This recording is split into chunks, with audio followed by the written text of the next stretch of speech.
मुझे इंडिया गठबंधन की ओर से इंडिया गठबंधन की 5 सूत्री मांगे पढ़ने के लिए कहा है। इससे पहले कि मैं ये शुरू करूं, मैं एक छोटी सी बात आपके सामने रखना चाहती हूं। देखिए, ये दिल्ली वाले जानते हैं कि ये दिल्ली का सुप्रसिद्ध रामलीला मैदान है। यहां बचपन से मैं आ रही हूं। हर साल दशहरे के दिन यहां इसी मैदान में रावण के पुतले का दहन होता है। मैं छोटी थी तो अपनी दादी जी इंदिरा जी के साथ आती थी, उनके पैरों के पास जमीन पर बैठ के देखती थी। उन्होंने हमारे देश की ये प्राचीन, हजारों वर्ष प्राचीन गाथा जो रामायण है, भगवान राम जी की जीवन गाथा मुझे सुनाई। आज जो सत्ता में है वे अपने आप को राम भक्त कहलाते हैं।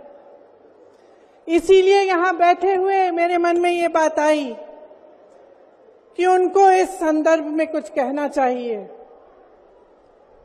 मुझे लगता है कि वे कर्मकांड में उलझ गए हैं।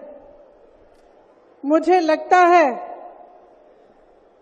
कि वे दिखावे में लिप्त हो चुके हैं। इसीलिए मैं आज यहां खड़े होकर उन्हें याद दिलाना चाहती हूं कि वो हजारों वर्ष पुरानी गाथा क्या थी और उसका संदेश क्या था। भगवान राम जब सत्य के लिए लड़े, उनके पास सत्ता नहीं थी। भगवान राम जब सत्य के लिए लड़े, उनके पास संसाधन नहीं थे। उनके पास तो रथ भी नहीं था। रथ रावण के पास था, संसाधन रावण के पास थे, सेना रावण के पास थी, सोना रावण के पास थी। वो तो सोने की लंका में रहता था।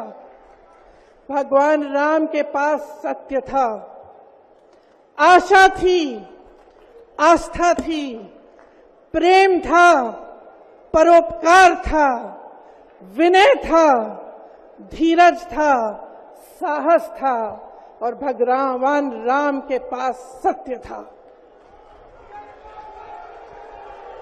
मैं सत्ता में बैठे हुए सरकार के जितने भी सदस्य हैं, अपने प्रधानमंत्री नरेंद्र मोदी जी को याद दिलाना चाहती हूं